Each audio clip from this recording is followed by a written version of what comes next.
তাই মনে করো যে শেষে দিটা আড়ানি করে শারমিন। এই গামলা নিয়ে বসছ?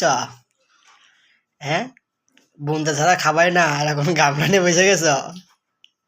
এই দেখি মুখটা দেখি। হ্যাঁ, দেখো গাইস, এখন শরম পাইছে। কিছুক্ষণ আগে বলছে যে আমি খাবো না, বুনতে দিই না দেখে, আর এখন দেখো নিজেই ভুল নিয়ে পড়ে গেছে। এই দেখি, এই দেখি, যা খাও। সারাটা এখন রোজা ছিল তো, এক বোল মুড়ি হ্যাঁ ফেলাইছে। হ্যাঁ, চিন্তা করা যায়? খেজুর গুলো খেজুর। হ্যাঁ।